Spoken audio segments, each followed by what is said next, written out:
Good morning friends. Welcome to today's news analysis. तो आज हम जो मार्केट में हुआ है उसी को देखते हुए और क्या ग्लोबल क्यूज हैं उसको देखते हुए कुछ न्यूज हम लोग देखेंगे कि आज क्या रह सकता है मार्केट के अंदर।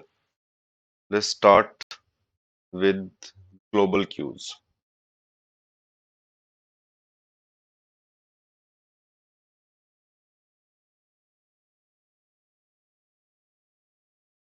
यूएस मार्केट अभी कल जो है हमारी डाउन रही है -2.8% टू 3.95%। वेरियस इंडेक्सेस जो हैं वो डाउन रहे हैं, जैसे डाउ जोन हो गया, नेस्डेक हो गया, आपका S&P 500 हो गया। तो ये एक यूक्रेन और रशिया का जो वॉर चल रहा है उसमें एक न्यूज़ या फिर एक जो है डेवलपमेंट हुई है कि रशिया यूक्रेन पर न्यूक्लियर वॉर हेड्स का जो है इस्तेमाल कर सकता है। तो इस वजह से जो है मार्केट में थोड़ा दिक्कत है, मार्केट थोड़ी घबराई हुई है। और अगर हम यहाँ अपना लोकल का क्यूज देखते हैं एसजीएक्स निफ्टी का, एसजीएक्स निफ्टी अभी करंट में हमें माइनस का 1.10% लगभग -188.50 जो है और नेगेटिव एक स्टार्ट दिखा रही है। तो इसका थोड़ा सा फर्क तो पड़ता है, लेकिन आज जिस तरीके से रिजल्ट आए हैं बाकी जो है कंपनी के जो कल क्वार्टर के रिजल्ट्स आ रहे हैं वो काफी बेटर हैं। तो उससे कुछ इतना फर्क मेरे को लगता नहीं है कि ज्यादा फर्क पड़ेगा। वैसे भी इस साल मार्केट जो है साइडवेज ही चलने वाली है। इसका एक अपर और लोअर जो लिमिट है वो सेट है पहले से। अपर लिमिट इसकी जो है वो 18,000 के आसपास है और जो लोअर है वो मेरे हिसाब से 15,600 के आसपास। मतलब इस रेंज बाउंडेड मार्केट जो है इस साल पूरी रहने वाली है ये। इसके बाद देख लें आज जो ब्रेंट क्रूड के जो करंट जो प्राइस है वो 106.06 डॉलर पर बैरल।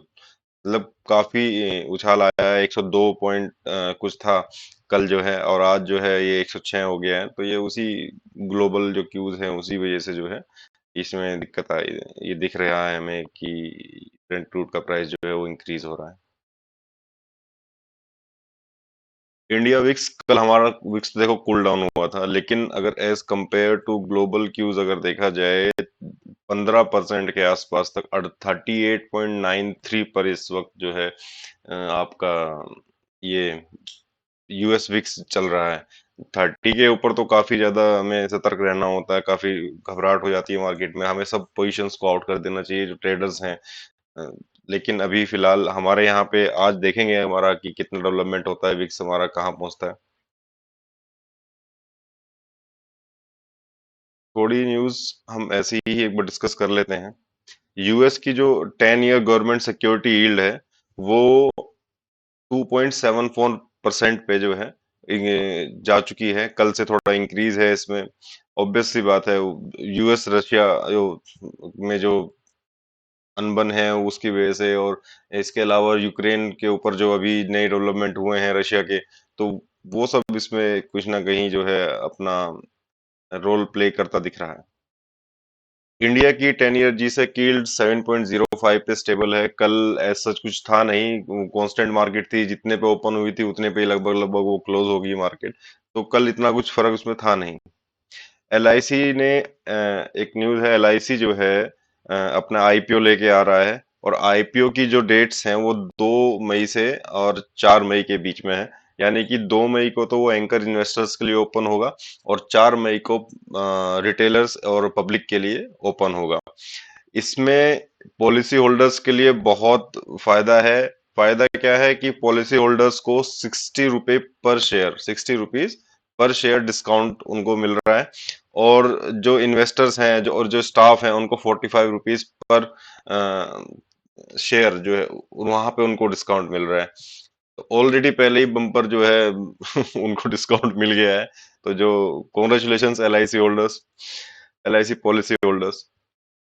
बजाज फाइनेंस का क्वार्टर 4 का जो रिजल्ट है वो आ चुका है। उसमें जो है क्वार्टर 4 रिजल्ट्स में 80% का जो प्रॉफिट है वो नेट प्रॉफिट 80% का शो हुआ है, यानी कि 2420 करोड़ के आसपास।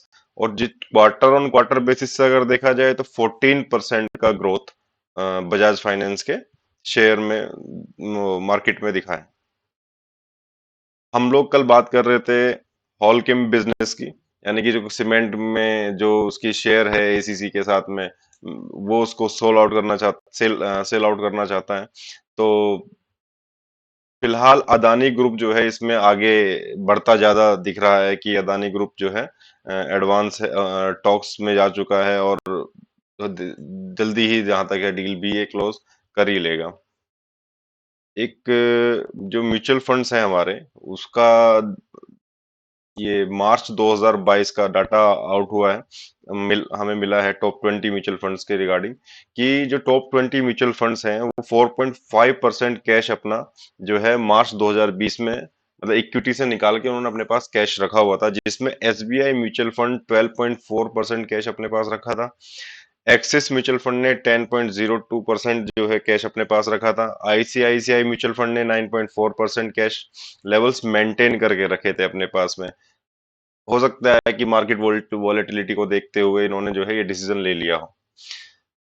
अब net direct tax collection, income tax plus corporate tax reaches highest ever figure in financial year 2022 at the rate of 14.09 lakh crore. तो नेट डायरेक्ट टैक्सेस जो है हमारे, जो इनकम टैक्स और कॉर्पोरेट टैक्सेस को मिला के जो होते हैं, यानी कि जो हम आईटीआर फिर बाद में फाइल करते हैं, जो हमारा टैक्स डिडक्शन है सोर्स होता है इनकम सोर्सेज पे जो होता है, वो हमारा 14.09 लैक्स जो है क्रॉस कर चुका है। नंबर्स बड़े बड़े आते हैं, लेकिन बात सारी ये है कि इन नंबर्स को बड़ा होने का मतलब क्या है? नंबर्स के बड़ा होने का मतलब इन्फ्लेशन भी कहीं ना कहीं इसमें रोल प्ले कर रहा है। नंबर बड़ा होता है, लेकिन वैल्यू उसकी बड़ी नहीं हो पाती है।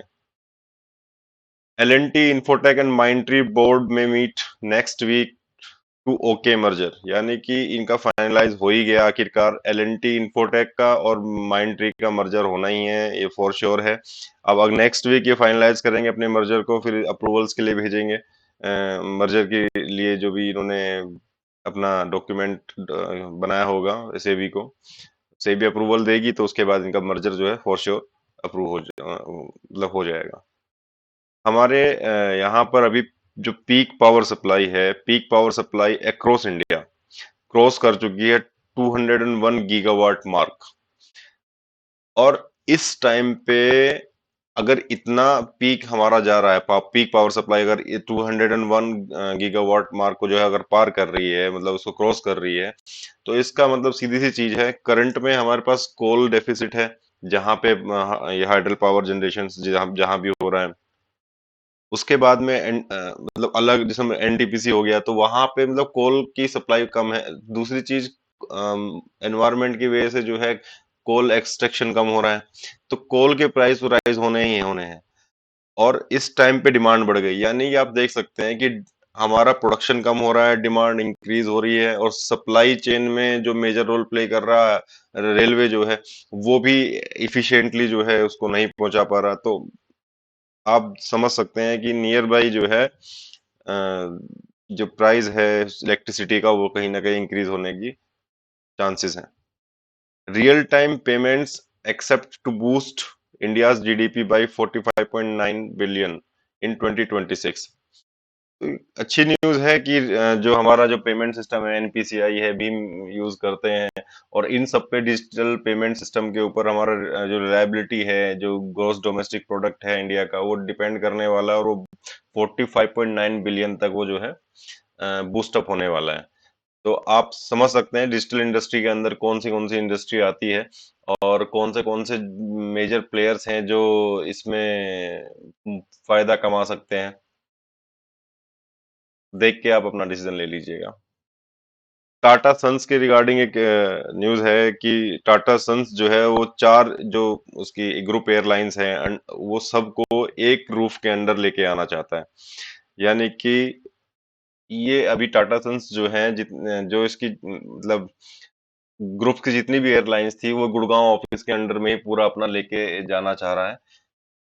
और इससे क्या होगा कि अगर एक जगह पे सेंट्रलाइज अगर डिसीजन हो पाएगा, तो बेटर बिजनेस अपॉर्चुनिटीज ये लोग वहां गैदर कर पाएंगे। तो आज के लिए इतना ही। Thanks for watching the news analysis. Thank you so much.